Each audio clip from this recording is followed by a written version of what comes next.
Hey everyone, welcome back to the Energy Blueprint podcast. I'm your host, Ari Whitten, and today I have with me for the second time my good friend, Roland Pankewich.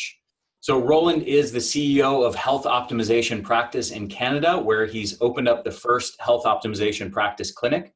His background in clinical nutrition and functional medicine gives him a wide scope of theoretical understanding on the topics of biochemistry, as well as practical applications relevant to client care for his clinical practice. In addition to working with health-focused clients and athletes, he also consults for supplement companies like Microbiome Labs and Designs for Health as an educator and content creator to support clinical practitioners all over the country who want to upgrade the caliber of their client care. I'll also mention that he's the protege of Dr. Ted Achacoso, who is an anti-aging and world-renowned endocrinology expert who's been on the podcast 2 times and has had a couple of extremely popular podcast episodes. Roland has also been on previously where we discussed the gut mitochondria link, and that was one of the most popular episodes of all time, hence why I'm having him on for the second time. So welcome back to the show, my friend. Hey, man, thank you very much for having me back. I get to match Ted. We're 2 for 2 now. Yes. I feel like I'm big time finally. Exactly. It's a race to who can get on my show for the 3rd time. How much does it cost? What's your price? So we're going to be talking more about the gut here. We talked all about the gut mitochondria link last time. It turned into a great conversation. People loved it. I got amazing feedback from my community. And we wanted to dig a little deeper into gut-related topics in this one. So I want to let you kind of give a broad overview of the gastrointestinal tract and what that system does for us and why it's so important. So kind of give like the 30,000 foot view of, of that whole system of the body and why it's so significant and why we're doing this podcast. Sure. I appreciate the opportunity. And, thank you to all the listeners and the viewers last time with all the positive feedback. I want to give them more of a deeper understanding so a couple things can happen. One, they may be able to identify with some of their own conditions or experiences that they may be currently going through, but also give them a greater understanding of what needs to be known in order to try to optimize, because that's my thing, optimize their own GI health. So from a 30,000 foot view, what everyone knows is that's where we eat, digest, process food, and absorb nutrients. But to look inside the digestive system, I think an important perspective is to look at it as actually the last line of defense of the outside of our body. Reason being is it's the last physical structure between the inside of our body, our cells, our circulatory system, our lymphatic system, anything that gets inside the body. Essentially, if it can't penetrate through the skin or through an opening somewhere in the body, it has to go through the gut.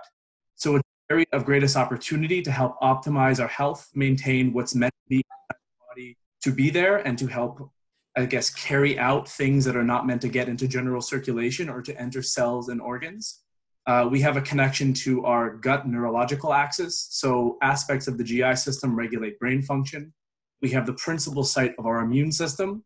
The numbers are theoretical, but some say between 65 and 75% of all immune cells exist within our GI system itself. The gut is made up of different organs. So we have, our mouth, our esophagus, our stomach, small intestine, large intestine, which all play independent but interconnected roles in terms of how they contribute to our health and well-being. And then we have what's called a postnatal organ. We have, trillions of gut microbes that live in there, along with, fungus, yeast, parasites, protozoa, things of that nature. So there's an entire ecosystem within our gut that has its own characteristics, its own behavioral patterns, its own circadian rhythm. And if you're looking at this whole thing from a 30,000 foot, it's the coordinated dance between all of those variables that regulate our health or contribute to the development of imbalances, syndromes, diseases, and sometimes diseases not even directly connected with the gut, which we'll get into, things like metabolic disease, chronic fatigue syndrome, fibromyalgia, which from a symptom perspective, they show up elsewhere in the body, but the strongest connection might actually be what's going on from that 30,000 foot view, like the satellite perspective, then going down to the microscopic level of looking at individual strains of bacteria, inflammatory cytokines, things of that nature. So I think that's actually a good segue into maybe an interesting angle of how we can get into this topic. So we can have all these symptoms and conditions that are non-gut related, right? But are actually, non-gut related is not the right way of expressing it. Not localized in the gut. The symptoms aren't being expressed as gut symptoms. They're being expressed as brain symptoms or as physical pain in the periphery of your body and things like that. So talk to me about what are some of the specific symptoms and syndromes or diseases that can be caused by factors that can be caused by poor gut health or gut dysfunction. And then I think we can maybe dig into some of the mechanisms of how that takes place from there. Great idea. To answer the first question, what are some of the symptoms? Anything chronically degenerative or anything inflammatory, autoimmune based, has a very strong connection to the gut.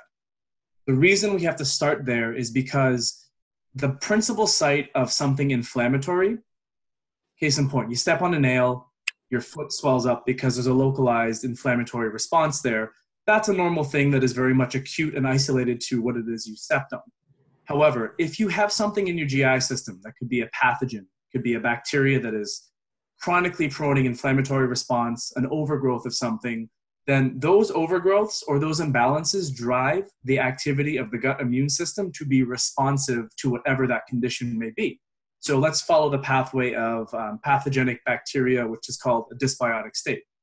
If you have high levels of dysbiosis, the gut immune system and the family or the species of microbes that are living there are always driving metabolic responses via their activity. Just like us, they want to live. And in some cases, it's these chronic inflammatory responses that break down the body's ability to keep them localized in the gut. And when we've lost that ability, it's the chronic stimulus in the gut that can get past the physical and the chemical barriers that currently exist. And like I said in the beginning, when it's no longer staying in the gut, it enters general circulation. So an example would be if you are making a lot of inflammatory cytokines, or you have a lot of gut endotoxemia, which is basically toxins inside the gut that are overgrown and they're leaking out into the body. Those things, so they're called lipopolysaccharides, and may have discussed this on the last podcast, are very much pro-inflammatory. The mechanism by which they stimulate the body to respond is they can bind to the cells of immune cells, for example, so the white blood cells floating around in our bloodstream, and the minute they bind up, they initiate an inflammatory response because the immune system has to clear these things out. Because if they get into general circulation and they populate high enough, they can actually enter different tissues or different organs and induce an inflammatory response there. So a common example would be if someone has chronic brain fog, not necessarily that there's something innately wrong with their brain, the brain is responding to a pro-inflammatory stimulus. And the pro-inflammatory stimulus might be because they have a compromised gut barrier. They have leaky gut, so the physical barrier of mucus isn't strong enough or thick enough to keep the bacteria and their endotoxins away from entering general circulation. And because there's already an inflammatory response going on, the gut immune system no longer has the energy resources to actually attenuate the inflammatory response and help break down the overgrowths of bacteria. So what ends up happening is, if it gets through the general circulation into your bloodstream, a leaky gut can result in a leaky brain, because from a structural perspective, the tight junctions, the cells that are held together with proteins in our gut, have a very similar structure to the cells that are held together with the blood-brain barrier.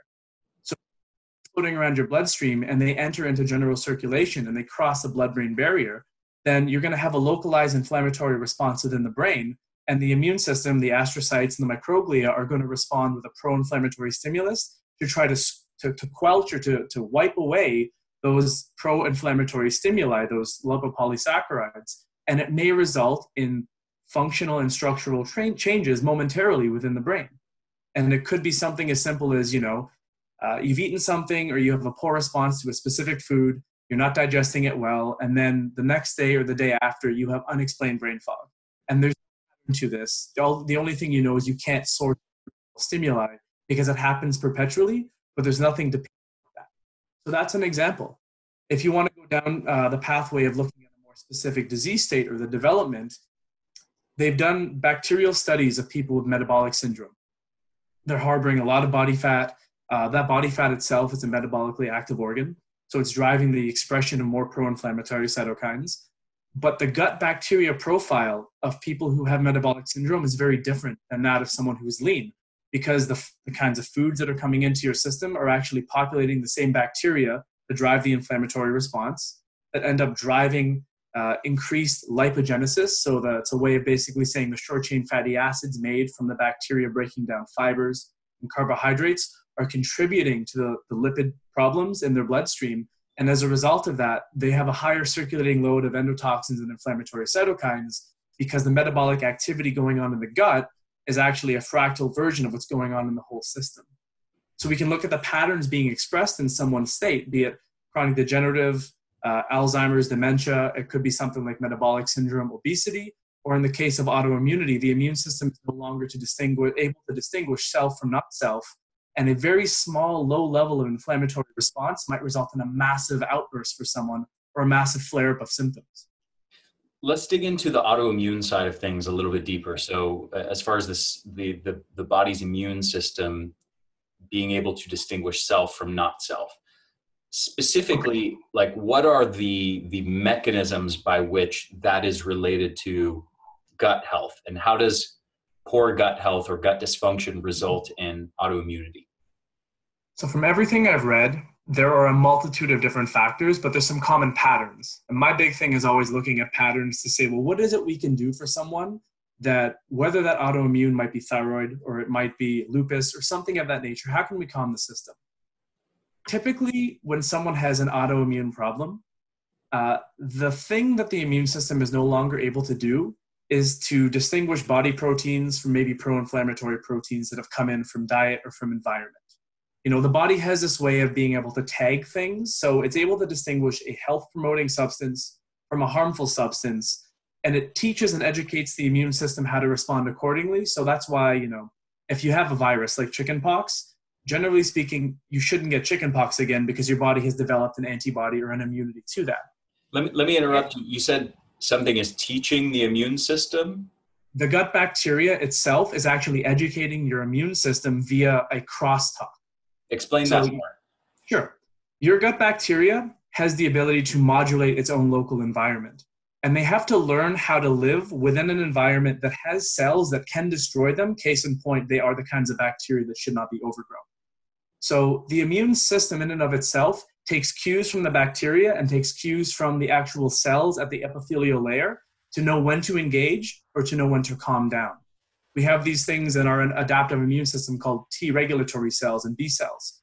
The thing that actually ties really nicely into the autoimmune comment or the autoimmune conversation is people typically have a dominant Th1 or Th2 or Th17 response that can be overly inflammatory given the circumstances going on within their digestive systems.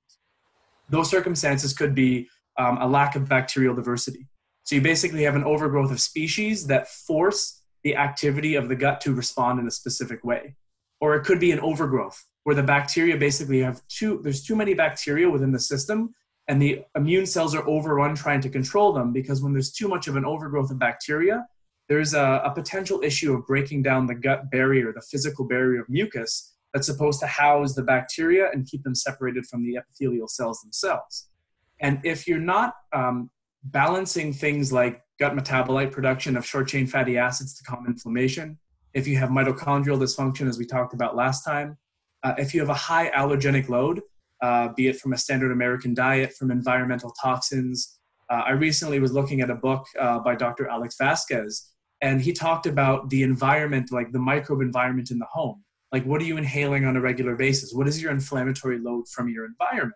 So if all of those things, the beautiful mix or the perfect storm of those pro-inflammatory compounds get dysregulated, and your body has a genetic susceptibility to something like autoimmunity, be it it's an inherited genetic from a familial line, then it can result in your body having what's called a molecular mimicry issue. A molecular mimicry issue is the body has a less vigilant ability to distinguish body proteins from already predetermined inflammatory proteins that may come in from food or environment. So if you have this autoimmune-like reaction and the body starts to turn on your own tissues, it means that it's somewhere along the way the immune system has lost the ability to regulate the distinguishing factors of self from not self. And then if you drive those variables on a regular basis via a pro-inflammatory lifestyle, because that's just a nice way of encompassing all the details that it could be, then someone chronically has an autoimmune like flare-up or something that they're always managing. And it's really interesting, Ari, if I can actually go to a story. Yeah. From our last podcast, one of your listeners actually reached out to me, and she's local. She's in Canada, which is awesome because, it shows the kind of reach that you're getting. And for her, we ran a whole panel of tests. We ran an organic acid test. We ran a comprehensive stool analysis. And her results were actually really good. She was shocked. She's been doing work for a while. She's worked with a couple different people, a naturopath, possibly someone else. And she was shocked to know that her results were good, given the fact that her flare-ups were still being, they were present. And one thing that I wanted to, communicate for autoimmune patients is there's this concept in health called the barrel effect. Everyone has a different size barrel, and it can hold a different quantity of volume before it starts to spill over. So if someone has an autoimmune flare-up, it means their immune system is hypervigilant. It's always primed to attack, which means it's drawing a lot of energy resources. So it takes away energy from the body. So they typically experience things like low energy state or easily fatigued. But one thing that came up in her test was an overgrowth of yeast fungus. So it was a candida overgrowth. And I had to tease it out based upon the variables of patterns that I saw. So knowing that candida or overgrowth of fungus can increase metabolic activity of pro-inflammatory response via their metabolites, increasing oxalic acid production, that could be the very thing that overflows her barrel, meaning that her barrel is a little bit smaller. So if someone who has an autoimmune condition, it is degenerative if it's allowed to actually, proliferate, they have to look at the concept of their environment, and the considerations for maintaining their health are a little bit different than someone who is not autoimmune. And I like that we went down this conversation because there's a ton of autoimmunity nowadays. Mm-hmm. And the body's getting less and less able to distinguish self from not self. And I truly do believe it ties back to the health and well-being of the digestive system overall, the factors of how you came into this world, the diet someone feeds themselves, the amount of stress, and overall the lifestyle that these people exist in. Yeah, I think one thing that has always been a dominant factor in my thinking on this issue is, and I think you've done a great job of kind of explaining all these layers, is that there really are a lot of layers of possible dysfunction. And yes, we know, for example, that gut dysbiosis is a factor. As you said, it helps educate the immune system. We know that leaky gut, metabolic endotoxinemia from LPS leaking into the bloodstream is a factor that can cause all kinds of problems. It's directly neurotoxic. It's toxic to mitochondria. It's associated with heart disease and brain disease and all kinds of different things. Fibromyalgia, chronic fatigue syndrome. We know that there's this molecular mimicry component. We know that the gut microbiome is influenced by all these different factors, like not just our diet, but also our sleep, also our circadian rhythm habits, also sun exposure, and all these, drinking and many, many other lifestyle factors. So there's so many layers to this story that it has always seemed to me like the only sane answer is to really optimize your entire lifestyle, almost regardless of whatever your specific individual microbiome is. That's like the answer for most people. Now, there's also a subset of people who I think have such severe dysfunction that that's not enough, and the dysfunction's been going on for so long that they do need to get some specific testing and figure out what specific layers of dysfunction are going on there, and then maybe do some kind of targeted intervention for a specific gut problem. But I think there's a lot of people whose thinking on this issue is like, I'm going to go do Viome tests, and then they're going to tell me that I should eat a little bit more of this or a little bit more of that, and that's going to solve my, that's going to optimize my unique gut microbiome. And it's like, no, there's also a dozen other factors. I mean, first of all, that one isn't even based on sound science, but there's also a dozen other factors that are influencing your gut health and your gut microbiome that are just not even talked about from that kind of paradigm. It's not as simple as just changing your diet a bit or taking a probiotic or two. No, and the nauseating thought is that theoretically, there's a perfect gut for every person that lives on this planet. What are we, 8 billion plus people? So theoretically, there should be 8 billion plus different microbiomes that are perfect for that individual and no one else. Why? So we don't know what the perfect gut, because everyone's born differently, right? Everyone has a different set of variables that make them up as a human. So just like, identical twins have 99.9%, whatever the 99.6% identical DNA. But theoretically, everyone on this planet is a different being. So the perfect profile of bacteria for each human should technically be a little bit different. So we don't know what a perfect gut is, which is why I like your comment about digging deep into not only optimizing your lifestyle, but if someone's going to go down the pathway of testing, it's not looking to, throw something at each individual bacterial species or try to find the perfect combination of probiotics. It's knowing how to read patterns of what that client is displaying. When I work with people, I don't address their disease state. It doesn't mean that I don't consider it. What I mean by I don't address the disease state is I don't make it my focus, because reverse engineering disease is very complicated. And why someone developed autoimmunity will not be why person B or C developed autoimmunity. However, when I look at the variables of where the imbalances exist in, like the framework that I'm sure Dr. Ted actually explained in detail, when I find it with people is when we remove the gas pedal on the inflammatory response in their system, everything seems to get better. I've kind of teased out that if you have an inflammatory response, you have a mitochondrial problem. You have a mitochondrial problem, you have an energy problem that can lead back to a further inflammatory response. So if you look at these three things, inflammatory response, energy production, and the variables that take care of everything in that, it is very much apparent that you can move the needle in the right direction for someone by addressing these. How much it's going to be different for everyone. Some people, you clear up what's in their GI systems, everything goes away. Their symptoms totally silence, and they get back to a state of being able to allow their body to demonstrate the variables of health. Because that's all the body does. It doesn't know how to disease itself. It knows how to sustain itself, reproduce, and hopefully live in a disease-free state. It's the signals that go into the system that end up causing this dysfunction, which is an imbalance that I like to test because I can see the imbalances on paper long before they manifest as a symptom. Once they've manifested as a symptom, it's that idea of the barrel effect. The barrel is starting to have little bits of spill overage. Spill overage is a word. I just decided to say it. And then when it goes to a full-on syndrome or a disease state, there's a constant overflow because that barrel has no more space to occupy volume. Mm-hmm. So if someone is looking to better themselves, that same person, I actually told her that her test results were great. And she said, Roland, that's the first time in my life someone said something that made me think I was actually healthy. And as a result of that, she's actually found her symptoms have gotten better just from a psychosomatic effect of saying, I'm not diseased, I am healthy. Well, this is a whole other topic to now get into the placebo effect and to get into how one's, not just the placebo effect, because I don't want to brush that off as just that, but also how one's narrative and identity of oneself influences their emotional state and their level of sort of baseline stress, and ultimately their health in profound ways. Big time. Yeah. You can't separate a stress response from a physical response. You don't feel great when you're stressed. You feel amped, tense.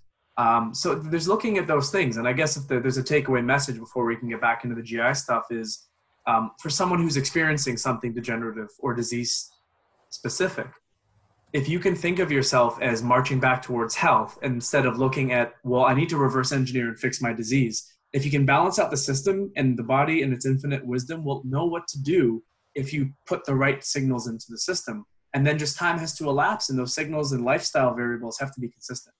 So what you just said is something I agree with 100%. I want to come back to something you said a minute ago, which I don't fully agree with, which is the idea that everyone has their own sort of unique optimal microbiome. I have to say that from my perspective, I feel we're in an era where one's individual uniqueness is being overblown a little bit. We are kind of in an era where a lot of people, a lot of health gurus are out there trying to promote a narrative that every individual person has to figure out the optimal habits unique to what makes them feel good and what makes their body feels good. Now, I will say, of course, there is an element of truth there, But from my perspective, this is like the 5% of the 100%. This is the details. Once somebody is already doing all of the foundational stuff. And in my experience, 99% of people are nowhere even remotely close to doing all of the foundational stuff. So like it's almost like we're living in an era where it's like we have to find the unique optimal exercise program for you. And should you be drinking spring water or reverse osmosis water or hydrogen water, or should you be, doing this kind of breathing practice or that kind of breathing practice? Should you be doing this kind of meditation or that kind of meditation? Should you sleep 8 hours a night and block out blue light for 1 hour? Or should you sleep 7.5 hours a night and block out blue light for 45 minutes? The truth is here, everybody needs to drink pure water. Everybody needs to be eating a whole foods diet with lots of veggies and minimizing consumption of carbs and fats and hopefully adequate protein. And everybody needs to be doing adequate movement during the day. Everybody needs to honor circadian rhythm habits and get enough sleep. Everybody needs to try to do things to combat stress. And the truth is, from my perspective, most people aren't doing anywhere close to adequate amounts of just those basic things. So to then, I just see so many people that are not doing that very well and then are obsessed with figuring out their individual uniqueness. I'm like, do the basics first.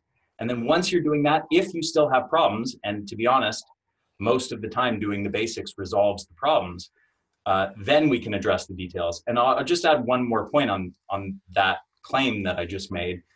I talked to a leading thinker in the functional medicine movement who works with the Cleveland Clinic's functional medicine program, which was kind of spearheaded by Dr. Mark Hyman.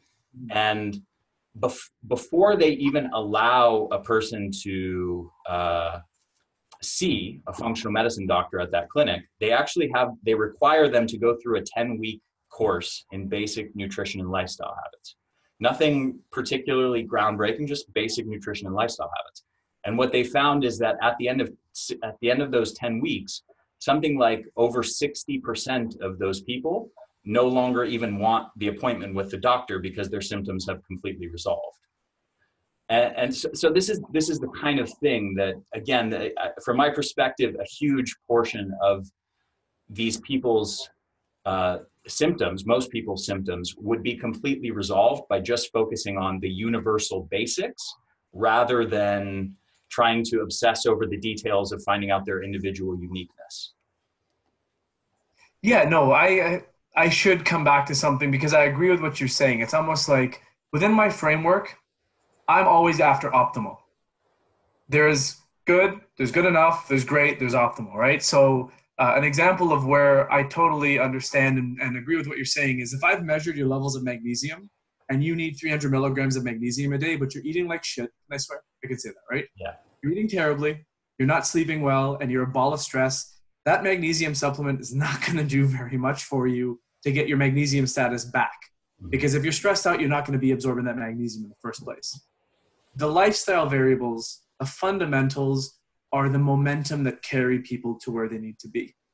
Then the fundamental cherry on top that might be the last thing that they need to do to achieve the optimal status or the status in their mind that they want to see might be figuring out how do you personalize things to you because you wish to have a desired experience. 100% agree with you, because the clients who get the best success that I work with are the ones who implement all the variables: lifestyle, sleep, exercise, meditate, whatever the thing that they need is.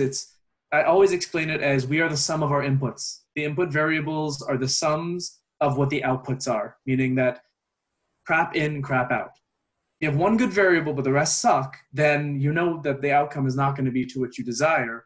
And then, like you said, people latch on to the idealism of wanting to have this personalized, perfect thing without understanding the realism of there's a vast majority of habits that are going to benefit 99.9% of people on this planet. 100% agree. But in terms of that as well, there is a place for people doing the personalized stuff as I see it, because it gets you to a level that may be beyond what we might agree to be the status quo. And that's where I like to be, is because there's good, but there can always be better and optimal. The thing that we can do is we can test and measure individual variables within people, but there's still a lot of limitations to what we can test and how much we can actually garner from some of those things, because we can't measure blue light exposure to someone and determine if 45 minutes or an hour is better. We can just assume, or someone can say, I feel better doing this. And that's often good enough. Mm-hmm. But when it comes into the new wave of testing, there's probably a lot of ability to capitalize upon this fundamental framework and get people excited about the newest and greatest thing.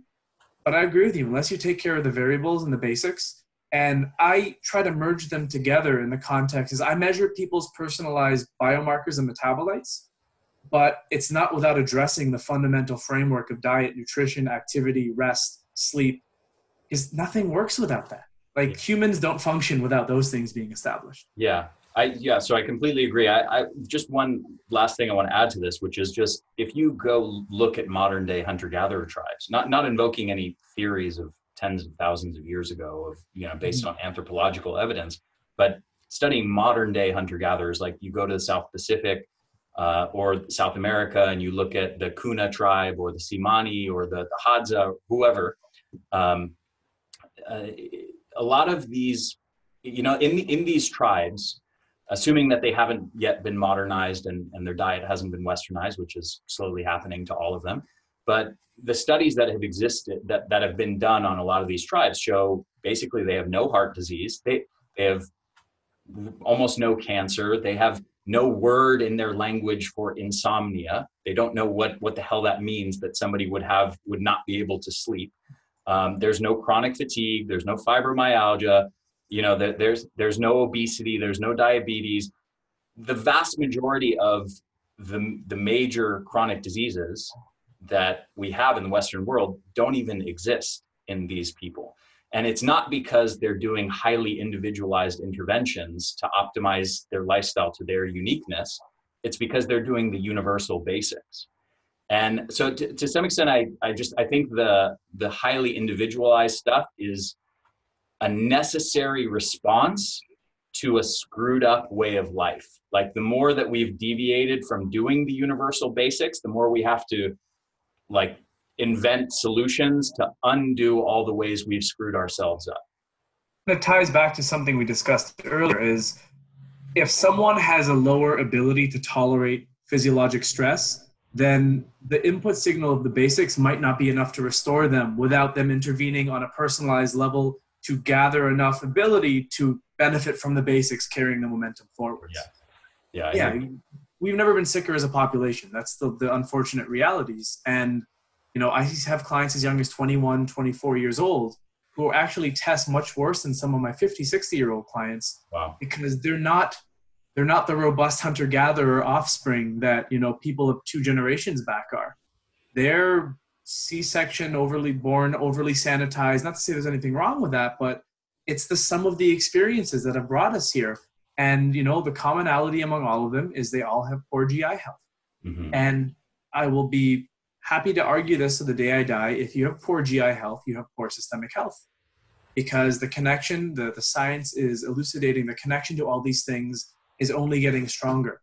And the most hotly contested area and the hotly targeted area is modulation of the gut microbiome for what it can do. They're even going to do it in the research area, so they can probably start targeting drugs to specific bacterial species that people do and don't have. Mm-hmm. So you see how powerful it is. It can modulate a whole host of potential benefits for people.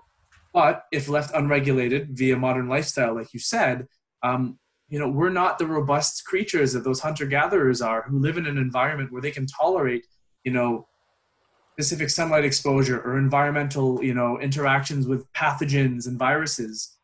We're zoo animals, for lack of a better description. So how do we actually get some of that leeway back in our physiology to get us back to that kind of robust state?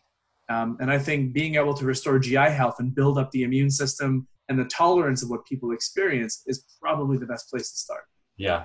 Now, with hunter-gatherers in mind, there was some studies a while back where they looked at the Hadza tribe in Africa, and they actually analyzed their microbiome, and they what they expected to find was sort of like this optimal balance of good bacteria and very little of the bad bacteria, quote unquote.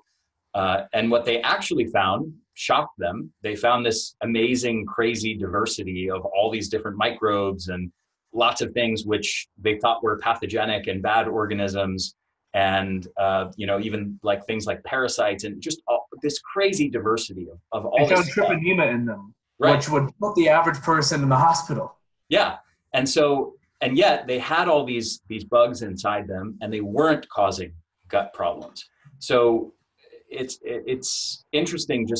I'm just wondering if you have any thoughts on that sort of aspect of the diversity. And I've also heard some speculation recently that there are species of bacteria that none of us in the Western world actually have in our guts anymore that are basically extinct. And sort of nobody's got them, and they're not in probiotics or anything like that. Just wondering if you have any thoughts on sort of microbial diversity. Yeah, everything I've read promotes to diversity typically being a better thing when it's high versus when it's low. So the example I will correlate it with would be a rainforest, that's got species at every level of the food chain, but they all have an important function. Like, for example, when an animal dies, the scavengers that are maybe mammals will feed on that animal. And then when there's nothing left for them, maybe the bugs will feed on them. Then eventually the microbes in the soil will break it down and they return everything back to the earth where it came from. The likely scenario in the hunter-gatherer example is that if you have enough bacterial diversity, it kind of becomes its own check and balance inside the gut. So a pathogen is only labeled a pathogen, for example, on a stool test when it's grown to a specific amount, because the effects of that pathogen when overgrown are different than when the effects of that pathogen are there at a low level. Clostridia is a perfect example. It's a normal part of our gut microbiome, but when you have drug refractory C. diff, there's very few things, even antibiotics, that can actually keep that in balance or get rid of that. So the likely scenario is when it comes to bacterial diversity, the reason those people have such a great diversity is because of their lifestyle and their diet and what they do to themselves. They optimize their circadian rhythm, so their gut is essentially cleaning itself and taking care of itself at a regular time. They're not constipated. They probably have 2 to 3 bowel movements a day that are healthy and not, splatter in the back of the bowl. They eat a variety of different foods, and they eat seasonally because just like we have the 4 seasons in Canada, it's so hot right now, the dog sled it's not going anywhere. The huskies don't know what to do with themselves. Little Canadian joke. If we have a seasonality to the foods we eat, then our microbiome will shift with the seasonality because different species respond to different constituents of carbohydrates, fibers, and phytochemicals in the food. And it's that cycle that's essentially like a death, a birth, a renewal, and a breakdown cycle that allows for the robustness and the diversity of the microbiome to be kept in balance. What we do in North America is the average North American, I believe, eats 11 to 13 different foods in a week. So you're feeding yourself only a limited amount of food that the specific microbes that you want to populate in a diverse context can sustain off of. So then you have the ability, or the inability rather, for the bacteria that can be pathogenic to be kept in balance by those that are healthy commensals. And then you also lose the ability of what's called the mechanism of bacterial cross-feeding. So an example is, if you take an inulin fiber, people are putting inulin fiber in every bar because it's a good way to lower glycemic index. It helps to produce short-chain fatty acids. It's prebiotic, what have you. If you don't have the proper species of bacteria for then the bifidobacteria to benefit from, I believe they're firmicutes, they're gram-positive like rod bacteria, they need to break down the inulin for the first step so that the large population of bifidobacteria can convert those fibers into short-chain fatty acids like butyrate.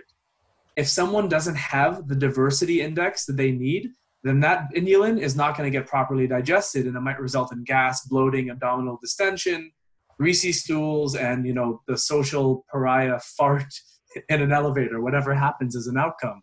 So if you don't have the necessary diversity, the ecosystem can't function as a complete whole. And then you start to see the breakdown of that interconnectedness, which will result in the breakdown of the physical structures and the overall function of our GI systems. And then we move further and further away from those hunter-gatherers who have this robust microbiome that can keep these massive pathogens in check.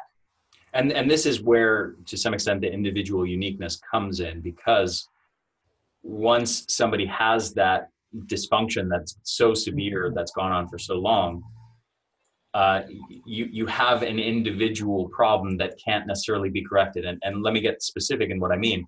There are studies that show, like, the use of insulin, inulin, the consumption of this prebiotic fiber, is associated with all kinds of health benefits, and basically feeds beneficial bacteria, and helps gut health in various ways, and helps metabolic health. And there's all kinds of studies showing a variety of different benefits. And yet some individuals can consume it, and, as you said, have terrible symptoms from it, and it can make them feel a whole lot worse. And so I think I fully agree 100% that in a scenario like that, you do have to invoke the individual uniqueness and figure out that specific problem. But again, it's like, to some extent, it's a solution that we've had to create to solve the way that we've screwed ourselves up by not deviating to the nutrition and lifestyle habits that would have avoided that problem in the first place. But I'm going to come back to what you said to kind of do a little high five here, because we're both like boasting up each other's comments. It's intervening on that level will take care of an overgrowth or a dysbiotic imbalance. But what's going to regenerate the diversity of that microbiota isn't a probiotic. It's going to be a wealth of plant-based foods and the right circadian rhythm adoption and the right lifestyle variables, and making sure that you're not overfeeding, making sure you have strategic periods of fasting, because that's what's going to build based upon the fact that every time you eat, you shape your microbes. So what you eat is a more important variable than what supplement you're taking over the long term for success. But this, you see how it comes together, the little dance of individualism, but then adopting what probably every human on the planet would benefit from, as this has been shown to be very beneficial for everyone, including you. Yeah, 100%. Let's talk a bit more about the short chain fatty acids and what role those are playing in metabolic health. Yeah, there's short chain fatty acids are actually becoming very popular areas of research. The long and short of why short chain fatty acids are important is they are the metabolic byproducts of what the microbes in our gut do when they are interacting with fiber and carbohydrates. So we've always been told that fiber is to help us, keep our bowels regular. It helps us poop. True. But it's actually the main source of fuel for different microbes. And there are three main short chain fatty acids that are produced via fermentation of fibers.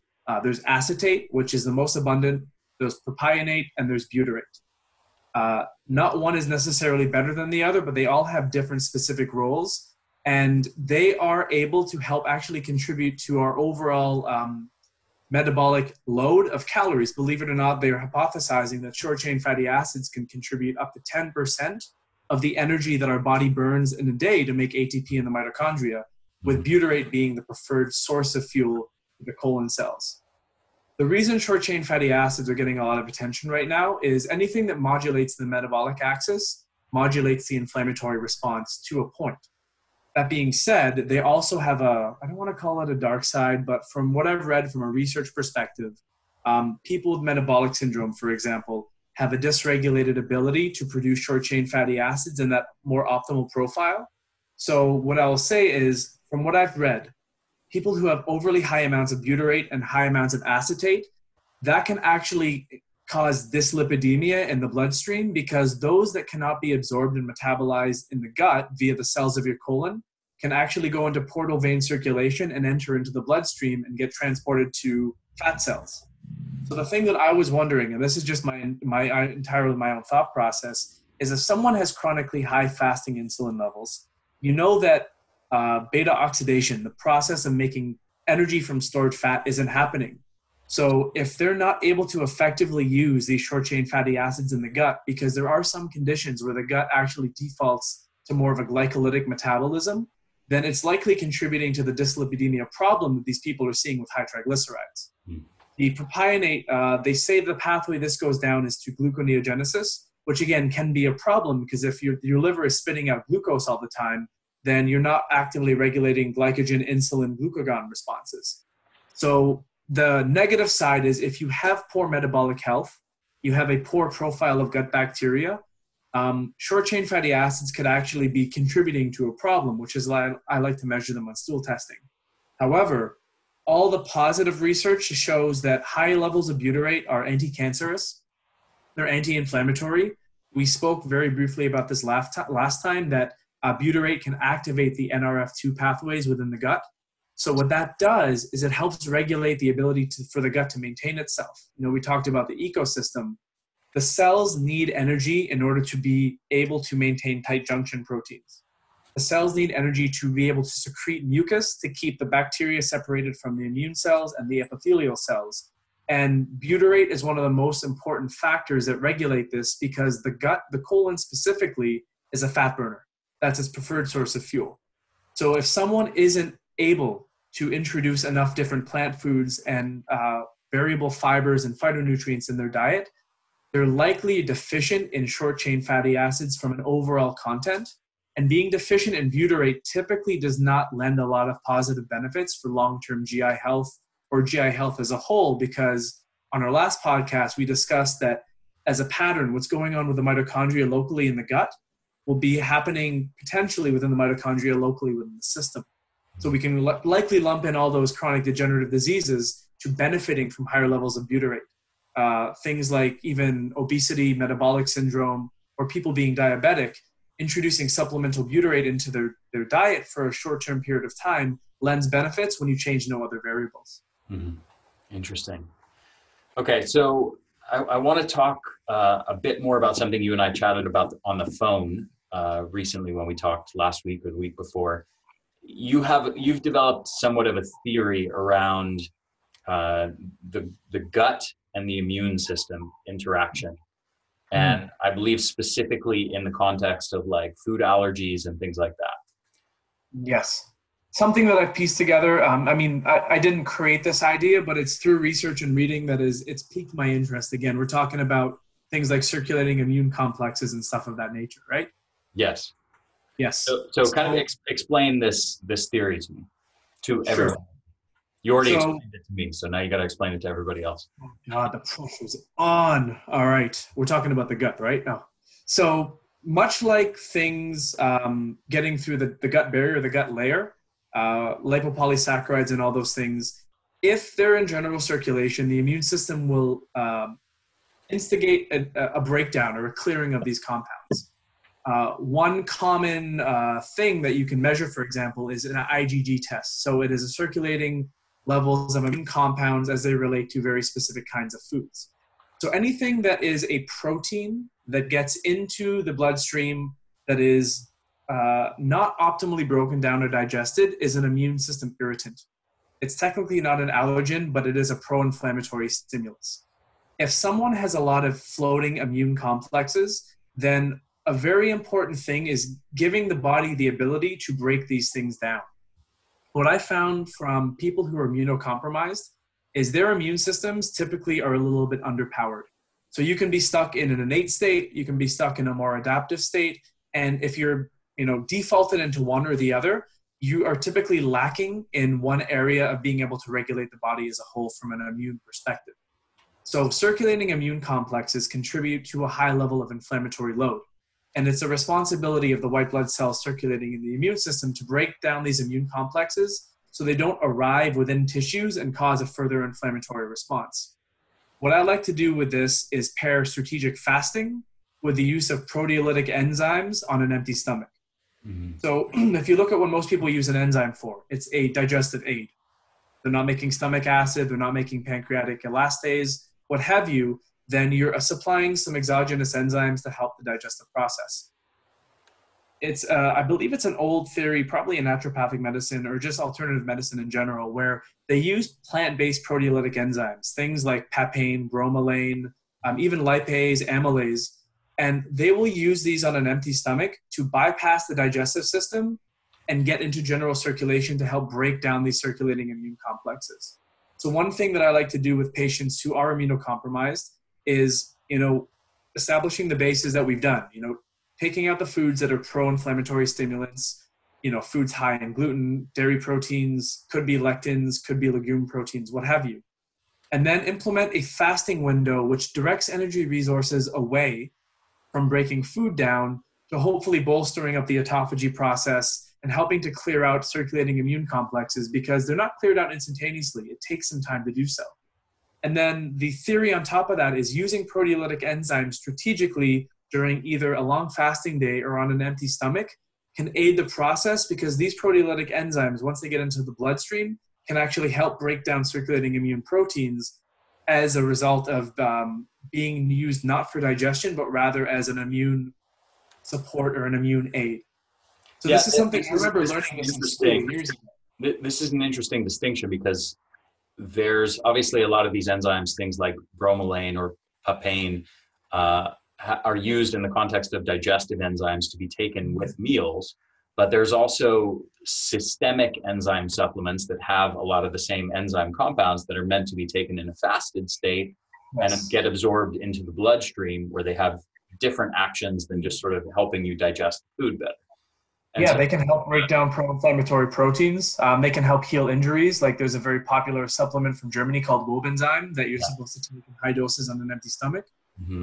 This is not as therapeutic in terms of as large a quantity of enzymes, but the whole goal is to just aid the body's natural ability to break down the circulating immune complexes. So you're giving it a little bit of a nudge in the right direction, and then in conjunction with the avoidance of specific foods, the adoption of healthy lifestyle habits, and hopefully dealing with whatever imbalances the gut immune system and the inflammatory status of that individual as a whole, is going to help that person get out of the conditions that support a flare-up versus the conditions that actually silence a flare-up and move them further away from being able to get back in that state in the first place. That's how I like to look at those kinds of things. Yeah. Have you experimented with this protocol with your clientele? I have one who's willing to go through it. It's the same person who we were talking about before. She's done so much work, and it's kind of the thing, you know, we popped the hood, we looked under everything, and the results of her test look great, other than a couple different imbalances. So, you know, with food, lifestyle, this procedure, as well as addressing the overgrowth of the specific candida fungal infestation is the proper term. Dr. Ted will correct me that an infection is bacterial, an infestation is yeast, fungus. So correcting the infestation, my hope is that actually she doesn't have any more flare-ups that are visible on her skin. Very cool. Yeah, I definitely have. I mean, I remember reading about Wobenzyme like 20 years ago, and I think I even bought it to experiment with when I was experimenting with all kinds of crazy stuff in my team. I've experimented with it too. I mean, I used to work at a health food store many years ago when I just got out of school. You know, everyone cuts their teeth on something. And I remember that the owner of the health food store's brother was in an accident. I think he blew out his ACL or something. And he blew the doctors away by how fast he recovered, because he was doing 8 tablets of Wobenzyme a day for the course of a month. And it helps break down all the inflammatory proteins and scar tissue that build up in the injury. But circulating immune complexes are always there in the bloodstream. And, you know, you have specific cells in the liver, the Kupffer cells that are the immune cells in the liver that help break down proteins for detoxification. And there are, you know, immune cells constantly floating around trying to address those things, because you have what's called an antigen-antibody complex, and they link and they build up and they can be quite large. So if you utilize enzymes in a different context, they can be an aid to break these things down and clear them out of the bloodstream. And that usually results in silencing a pro-inflammatory response in the first place, or at least the speed at which it can be silenced. So we've covered a lot of theory and mechanisms around gut health and around how this links with specific conditions and symptoms. Well, 2 things. So I want to get into a few practical take-home tips for people beyond that really cool one that you just shared with everyone, which is the enzymes in a fasted state and the circulating immune complexes. But I feel like one aspect of things that we didn't address very thoroughly before we get into the practical things is I'd love for you to address just what specific conditions and symptoms have been linked with gut health, with gut dysfunction, I should say. I mean, I think the list is getting longer every day. The thing that actually surprised me, the symptom or the condition with which that kind of blew me away was actually hypothalamic dysfunction. So poor signaling of hormone release as it relates to high amounts of circulating inflammatory complexes that may be derived from the gut. If you look at anything that can drive inflammation in an organ, I hate to say it and be very general, but you could probably correlate something there. But the things that are becoming areas of targets typically are those chronic degenerative things. So we're looking at Alzheimer's, Parkinson's, for example. They're finding that there's a protein buildup in the gut 10 to 20 years before the manifestation of Parkinson's as an actual condition is experienced by the end user.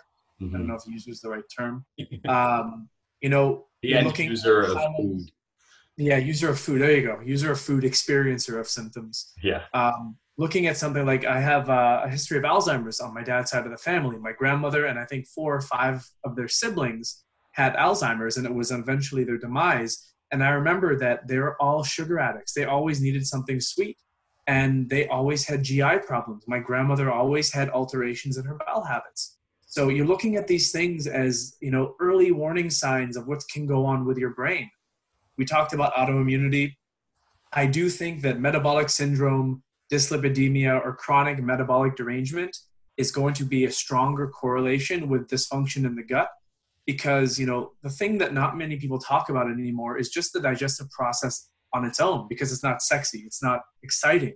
But if you can't properly absorb and digest proteins, but you can very easily pull carbohydrates and glucose through your bloodstream, you can enter a very nutritional deficient state where you have high levels of blood glucose, you have poor amino acid absorption, which impacts not only structural regeneration, but liver detoxification, the ability for the body to actually regulate the building of new cells, which is very protein intensive.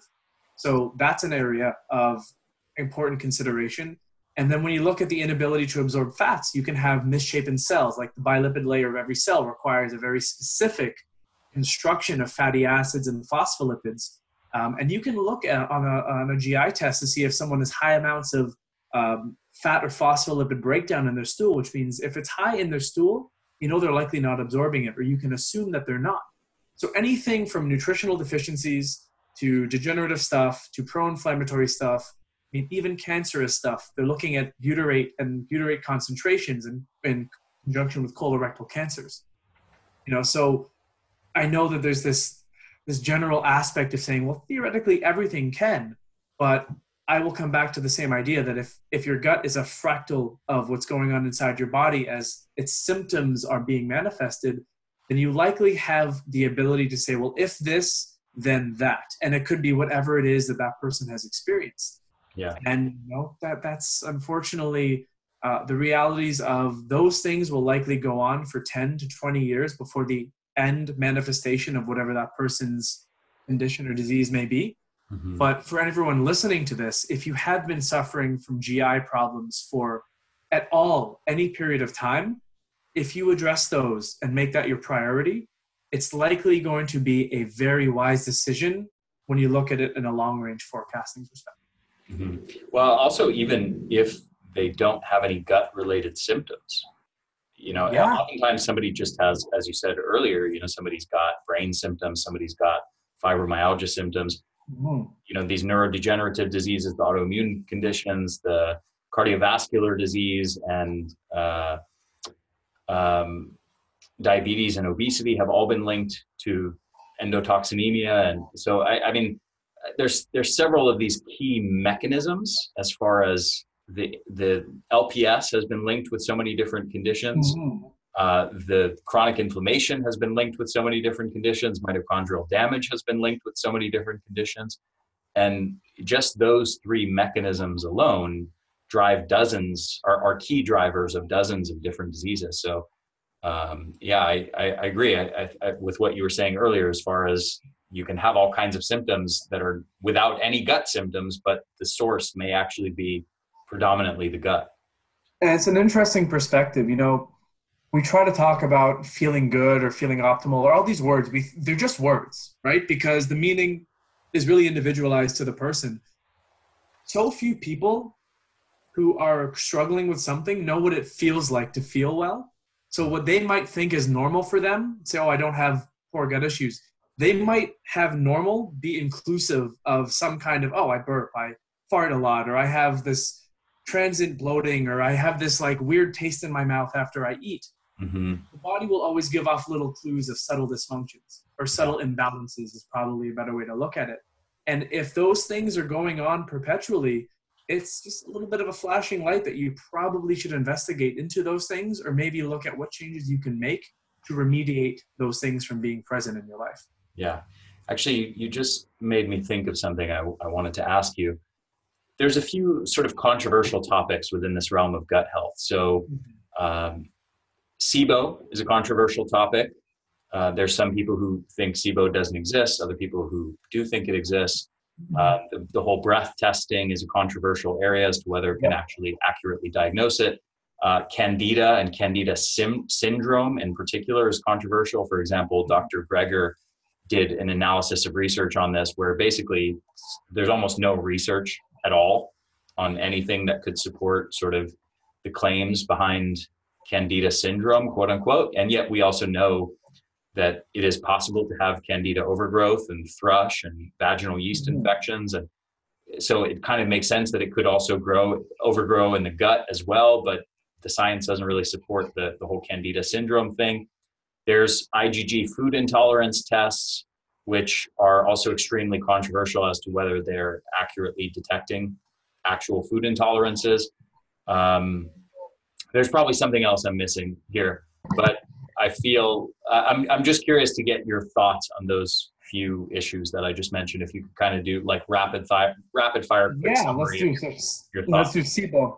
So I look at what are the variables that can result of SIBO, right? So the theory is that, it's not the theory, the reality is you have a ton of bacteria in your colon relative to your small intestine because there is much more ability to populate space there. And that's where most, if not all, of the fermentation process goes on to make short chain fatty acids. In the small intestine, you actually have a different way of mediating the bacteria as they relate to the cells of the immune system and the cells of the small intestine. So you only have a single layer of mucus in the small intestine where you have a bi or a double layer in the large intestine. So this basically means that the ability for the bacteria in the small intestine to interact with the immune system has a higher probability. And if so, if there is an overgrowth or a poor profile, a dysbiotic state in the small intestine, it's going to drive inflammatory responses that will likely result in the compromisation of the tight junctions and the over leakiness of the small intestine relating to what the digestive contents are. So that theoretically does give rise to SIBO being a possible realm. I mean, I don't run the lactulose breath tests. I look at what I'm seeing in the stool, and it gives me a relative abundance. And if I see that in someone and I do my intervention and I see that come down and their symptoms get better, I could say, well, maybe you did have some evidence of overgrowth, but you're right. You can't actually go in and take a scoop of someone's microbes while they're alive to say, is this the optimal or the appropriate number that should be existing in the small intestine? Mm-hmm. Can there be a dysfunction of the ileocecal valve and someone has bacteria migrate up from the colon to the small intestine? Theoretically, and if there is an overpopulation of the wrong species in the small intestine in conjunction with weak function of the goblet cells, which is able to build the mucus, and a hypervigilance of the immune system, then SIBO could be just a dysbiotic state of bacteria based upon a certain amount being present there. Mm-hmm. In that same conversation, we can look at the results of IgG4 food testing. If you get a positive response, IgG4 isn't technically an allergy. IgE is the true definition of medical allergy. IgG4 is a sensitivity. So it's the context of how sensitive, for how long, and how often are you eating these foods? Because what happens with the IgG4 response is your body builds up the immune complexes that have to be broken down. And if they're chronically circulating because you're eating a food that is a known irritant to your immune system, it will cause an inflammatory response. And I've never seen someone get worse by removing those foods from their diet. So I do believe that IgG4 has validity, but it's like anything. You have to look at it in context because it's one avenue of immune-mediated inflammation, but it's not the be-all and end-all. Mm-hmm. And looking at the idea of Candida overgrowth, Candida is a normal resident of our GI tract. Candida albicans is the most common, and there are different species of Candida and fungus that actually live there in and amongst the bacteria. Candida typically exists in these little protective biofilms. So Candida is actually able to evade the immune system when it's highly overgrown from everything that I've read. What Candida do is they throw off these pro-inflammatory metabolites that can cause high amounts of mitochondrial dysfunction. And one of the main byproducts of Candida albicans is the production of oxalic acid. So here's an interesting thing. There is a bacterial species in the gut called Oxalobacter that breaks down oxalic acid locally to the GI system. But if someone doesn't have good diversity and they may have low quantities of Oxalobacter in their gut, theoretically, they might have a higher susceptibility to oxalic acid crystals, which can be deposited in different areas in the body and induce a pro-inflammatory response that thus need to be broken down. I have had a lot of success, and it's anecdotal, meaning it's client by client, with when someone shows high amounts of fungal overgrowth, they typically do have the accompanied low energy state, GI symptoms. They do not respond well to drinking alcohol, and high amounts of sugars do make them feel pretty crappy. Could be nauseated, could be a bunch of different symptoms. Typically, Candida and fungal overgrowth is as a result of high pH levels in the bowel, so bowel alkalinity. So short-chain fatty acids are actually also meant to help keep fungal overgrowth in check. And that typically comes after overuse of antibiotics. I've seen a lot of people who demonstrate overgrowths of fungal species, be it Candida or Saccharomyces, whatever, have had a long history of antibiotics. So it's almost like looking at these things has to be more of an in-depth analysis of what the variables could be that drive these factors to induce a negative response in the body. It's not simple as saying SIBO exists in everyone who has gallbladder dysfunction, or Candida overgrowth is always a problem, because someone could have Candida overgrowth, bacterial dysbiosis, and a blastocystis hominis infection. So then they have the trifecta of gut dysfunction, and all those things need to be remediated by that individualized aspect that we discussed, while the bases still need to be covered so you don't promote conditions that suit those overgrowths, infections, and infestations returning. Yeah. So I've seen tremendous success working with people to deal with these things, but everyone will respond differently, and everyone has a different level of tolerance before a symptom becomes possible or a symptom becomes obvious. Yeah. I have one more topic I want your opinion on that I thought of as you were talking, which is lactate overproduction as a result of probiotic supplementation. And this is something that I've only started to see research on maybe in just the last year, maybe last 2 years at the most. I think we're still very early on in the process of the actual scientific community figuring this out and studies being conducted on it. But basically the gist of it is there is some research hinting at the possibility of at least certain types of probiotic supplementation actually creating lactate overproduction that enters the bloodstream, can damage mitochondrial function and brain function and cause brain symptoms and things like that. So it may be the case that some health conscious people who are buying supplements and probiotics are actually doing more harm than good. And I'm just wondering if you have any thoughts on that or any specific information on what specific strains of probiotics may be more likely to cause that. That's an interesting question, because it was something that I just was reading about recently. So lactate is a normal acid produced by bacterial metabolism in general. Lactate has a couple different fates. It does contribute to lowering the pH of the bowel, because you want the colon to be a relatively acidic environment that is positive to anaerobic bacteria. They like that. In some cases, and it comes back to the patterns of knowing what the variables are to contribute to a healthy gut, if you have a good diversity and the right species, lactate can be enzymatically converted to butyrate or propionate. So they can be converted to short-chain fatty acids, because lactate itself cannot be utilized by the colonocytes effectively. To answer your question about what bacterial species or probiotics, I believe that it's the lactobacillus and the bifidobacterium that are the biggest producers of lactate, and also happens to be the two most populated species or phyla in the gut. But if you have the right balance, you likely can help offset that lactate overproduction by converting that lactate via a mechanism of cross-feeding. The issue with lactate, as I understand, is mechanism of cross-feeding? Yes. So with a bacterial species will produce lactate, and another species can convert that lactate into butyrate or a short-chain fatty acid, then you're out of the woods with it being a negative problem. Got it. The issue with lactate is contributing to metabolic lactate or metabolic acidosis for the individual.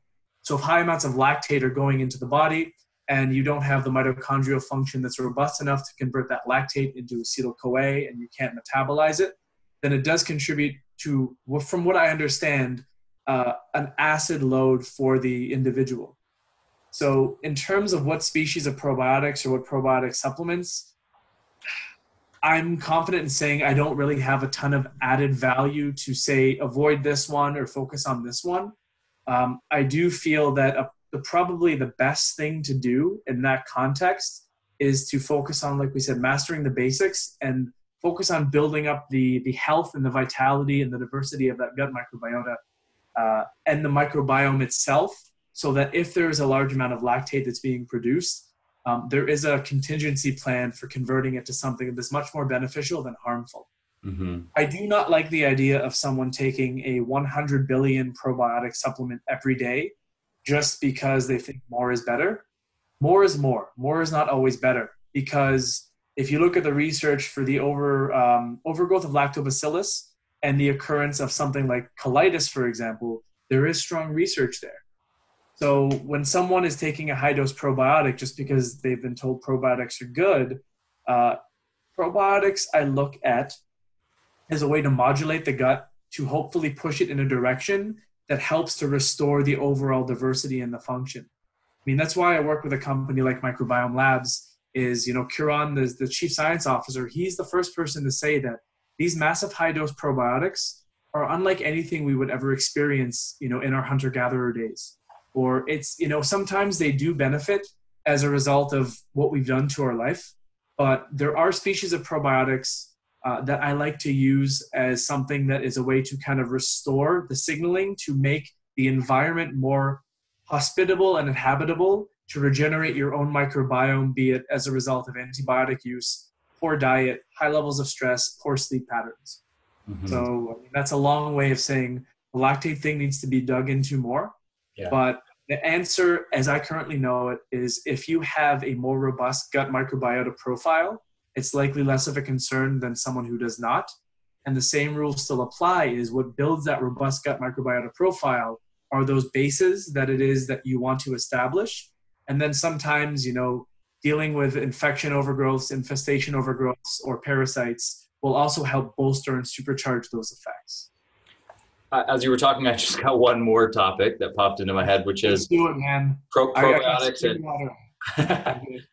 probiotics and spore-forming bacteria. So, there's some controversy around whether probiotics that have soil-based organisms in them are potentially harmful. There's other people who swear by them and say that those are the only kinds of probiotics that actually help them. And then there's talk of the fact that a lot of probiotic species don't actually colonize in the gut. They stay there for maybe a day and then they pass through. Do you have any thoughts on, if you are going to supplement with probiotics, should you use probiotics with soil-based organisms, or are there any specific ones that are going to colonize more effectively? Yeah, so the whole idea of probiotics is, I look at them as like vacationers. They like spring break, Daytona Beach, it gets really busy for about a 2-week period. But those people are there, they stimulate the local economy, businesses thrive, and then they leave, and things are typically better until the next wave of vacationers come through. And that's my analogy for probiotics. They are not necessarily commensals that are going to colonize and reside and exist forever, because bacteria have a very short lifespan. They're always essentially dying and being rebirthed. I have had tremendous success with a product like Megaspore and spore-forming bacteria, but that's not to say I haven't had success with other species of probiotics for certain people who may have an abundance issue or a poor profile of bacterial growth in general, because it's almost like you're introducing temporary vacationers to attract other people to go because it's the new hotspot to visit. I'm trying to keep in with the vacationers and the Daytona Beach analogy here. What I like about spore-forming probiotics is they're essentially in suspended animation, and once they interact with the local environment, they are brought back online. And it's not that they populate in high numbers, because bacillus species are not one of the dominant species in the gut. Lactobacillus are, but bacillus specifically, like the ones you find in spore-forming probiotics, they're not supplemented in high amounts. If you look at a product like Megaspore, they're typically in like 4 billion per capsule, which most people go, well, 4 billion, I'm going to take this 50 billion because 50 has to be better than 4, and I'm spending less money on it. It's the modulation of the gut immune system and the lowering of endotoxemia, clinically validated studies that I like the spore probiotics, because if someone has poor gut function, you can almost assure that they have high endotoxin load. So if you can help seal up those tight junctions, bind up endotoxins to keep them in the gut and move them out of the gut via bowel movements, that's going to be much better for the person's total endotoxin load long term. So as a species of bacteria that I go to, I typically do Megaspore with most people because they help enrich the local environment to anchor your native probiotic microbiome or bacterial microbiome as you would experience it. I don't give someone probiotics forever. I will pulse them. Sometimes I will use a higher strain species of Lactobacillus and bifidobacteria in conjunction with dietary changes and regulating circadian rhythm, because given everything I've experienced, that's what I've had most success with. There are probiotics that are used in high doses, 450 billion, but those are typically acute care for specific conditions. I'm not the go-to for Crohn's colitis as critical care, so I don't often address those because those people don't come to see me. I'm more so, how do we regenerate your gut? How do we deal with the overgrowth, the infection, the endotoxin load, the inflammatory response, and how do we make your system work better? And that's what I find to be the most effective strategy. And it's not only probiotics, it's probiotics in conjunction with digestive support, in conjunction with maybe supplemental short-chain fatty acids like butyrate, to create the mix of variables that you're trying to put in the gut so that eventually it can do that on its own. That's the big takeaway.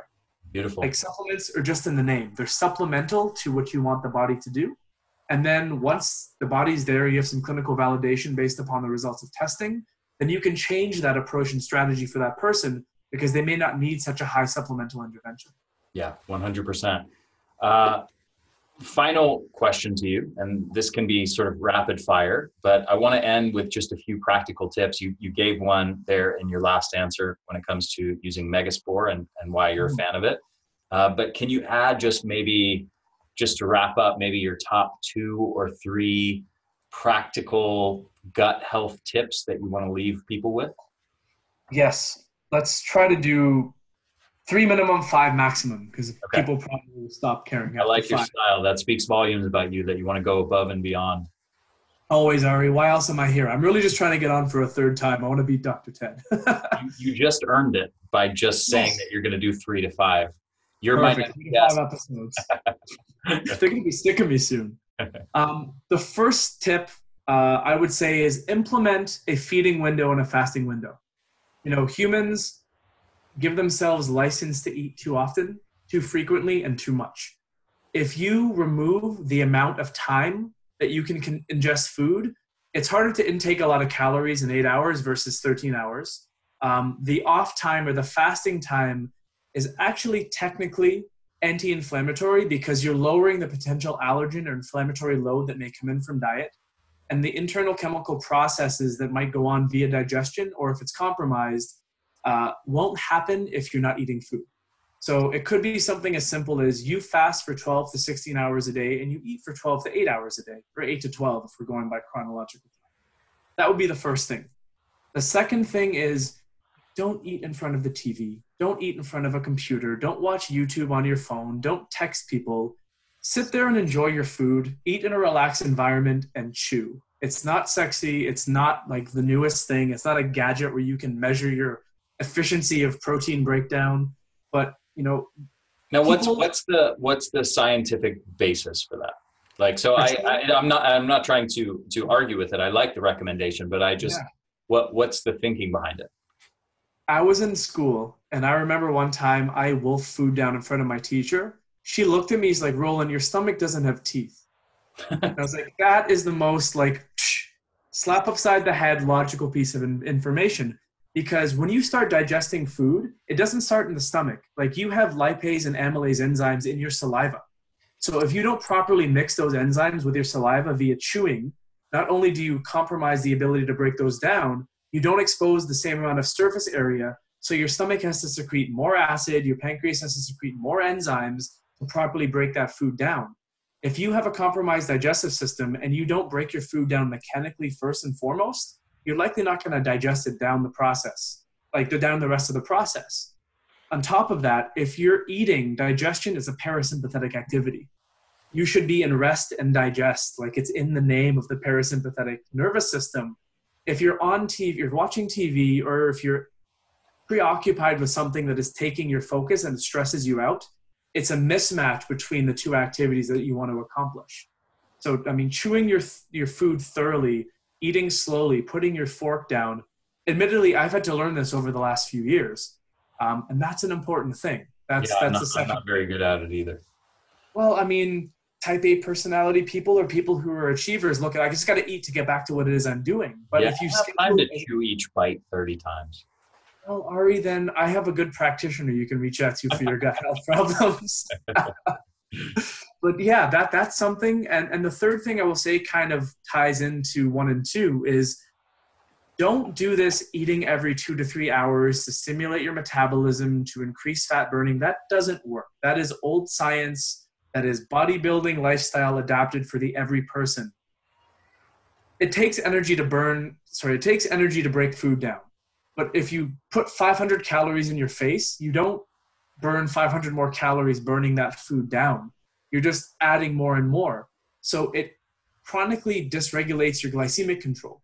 So if you're always elevating your blood sugar, if you're always ingesting food, your body never gets the ability to actually tap into its own energy stores, of which, I mean, if you have 10% body fat, which is a very low body fat percentage, that's still over 20,000 calories worth of potential energy that's stored on your body. So this whole idea of metabolic flexibility, that's why low carb and ketogenic dieting works. Rather than having to get so strict, if you just extend your feeding windows, to 4 or 5 hours between major meals, that's a sign that your body's metabolically healthy and it can actually focus on regulating the energetic supply without necessarily needing an intake of energy all the time. So we're on 3. I got to do 2 more because I said 5. I would say an important thing is looking at the kind of foods you're eating on a regular basis and looking how they're being combined. For example, there's an old theory that food combination, high amounts of proteins with high amounts of fruits or sugars is a bad thing. When I work with clients, what I typically do is I remove the high allergen load of foods from their diet. And I also try to structure their diet in a way that, knowing the digestive process, like most of the protein digestion gets done in the stomach. Carbohydrate digestion gets done in the mouth and the small intestine. A lot of fat digestion happens after bile is secreted. So when you're combining foods, carbs and proteins can go well together, but sugars, like high amounts of sweet sugars and proteins, don't go well together, like a steak and an apple at the same time. Or if you're doing, if someone has compromised digestion, protein and green vegetables and fibers are typically a good combination. So looking at the food combination that you're consuming, and if you're getting bloated after you're eating, wings, French fries, coleslaw, and beer, for example, is going to be a heavy load on your GI system, whereas chicken, sauteed greens, a salad with some avocado, and maybe some roasted sweet potato is a much better combination because your body is much more when needed. Is probably something that is a good idea for everyone, considering we agreed that we're not the robust humans that our hunter-gatherer forefathers were. And if you already have compromised GI health, there are things that can bridge the gap to help remediate those symptoms until you can figure out what your path to optimal health is. Beautiful. Roland, this has been awesome.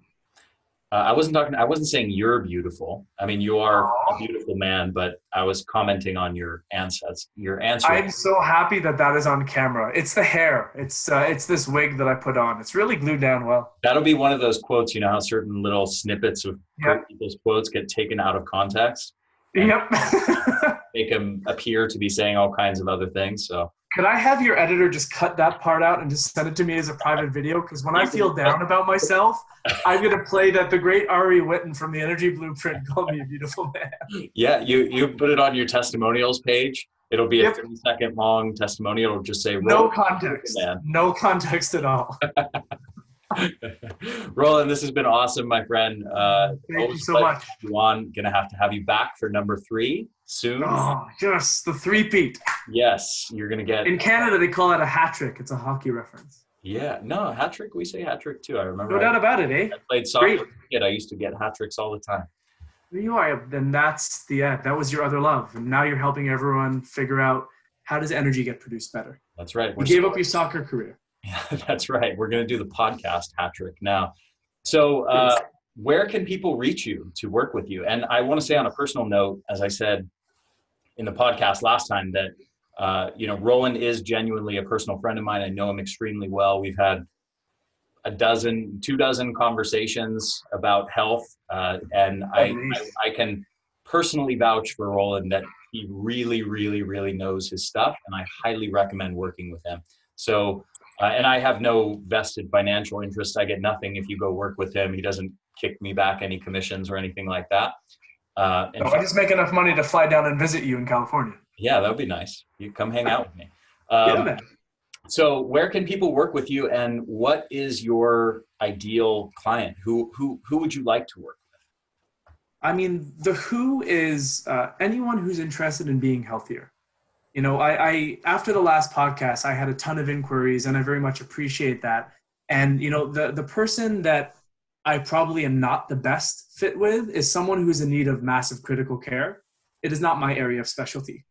The area that I focus on is measured wellness. So the whole idea is you don't have to be sick to work with me. It's let's figure out if you're healthy in the first place, because that's what health optimization does. It's not that I don't address illness. It's more so I don't want to focus on the reverse engineering of that illness acutely in isolation. I measure all the variables inside of your system, figure out where your imbalances are, and I intervene only based upon the test results. I don't guess. I test everything. So the ideal person is someone who wants to quantify and qualify their health and go through the process of making themselves healthier, function better, because they want to perform at a high level for years to come. So that's the who. If I can just interject one thing, I have to say that in my mind, this is the only intelligent approach to health. There's a place for attacking illness, you know, in certain contexts, like in some cases, doing a surgery for a cancerous tumor is life-saving and is incredible medicine. Taking an antibiotic for an acute infection can be life-saving, can be 100%. So that attacking illness model can sometimes be a really great model, but I would say 99% of the time, a way smarter model is to focus on creating health. And in the process of creating optimal health, the symptoms tend to disappear. So exactly. I just tried to add my sort of personal reiteration of what you were saying there. I appreciate that. I mean, if you're in a car accident, you're not going to go to the herbalist. You're going to the hospital. Yeah. So it's a context, right? I'm not a replacement for Western medicine. I don't do something better than they do. My process is entirely different with a different scope, a different lens, and a different framework. It's actually meant to complement what it is they do, because their specialty is very much their specialty, and they do it better than anyone else does. So yeah, thank you for adding that in. It just kind of completes the perspective. And I'm just about to launch my website, clinic stuff. So what I will do this time is I will give the same information that I did last time. You know, my business email is my name, rolandpankewich@gmail.com. So Roland, and the last name is a nightmare, but it's PANKEWICH@gmail.com. So we can probably put that in the show notes. Yeah, I will. I'll have that on the show notes page. Thank you. No problems, people who want to inquire.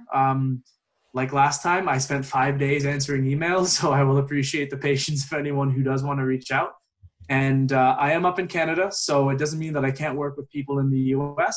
I just have to make sure that the state they're in, I have the ability to send lab test kits to, because everything is sent out to the client. So they do a stool collection, a urine collection, and they have to go find a place to do a blood draw to fill out the specific test requirements that I need. And everyone who I do work with, I do require that they go through the health optimization testing process, because it gives me the whole picture of where to actually start with them. And, you know, we don't focus on treating the illness, but if the happy side effect is whatever they're suffering with gets better and they get healthier, then I've done my job and I love it. I love what I do. Awesome, man. Well, this has been an absolute pleasure. I've loved this conversation. I've loved having you on. Again, you guys can reach out to him directly via his email. I'm also going to set up a link for the show notes for this podcast. We'll set it up at theenergyblueprint.com/Roland, Roland. So if you guys can't remember how to spell his last name, you can at least spell his first name and just combine that with theenergyblueprint.com. So Roland, have a wonderful rest of your day. Thank you again, my friend. Such a pleasure. My pleasure. Thank you, Ari. We'll talk to you soon. Thank you, everyone.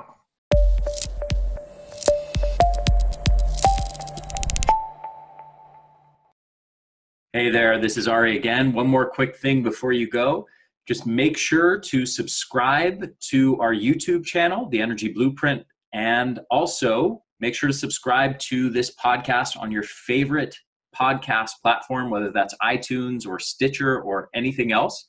I hope you guys enjoyed this interview, and I will see you again next week.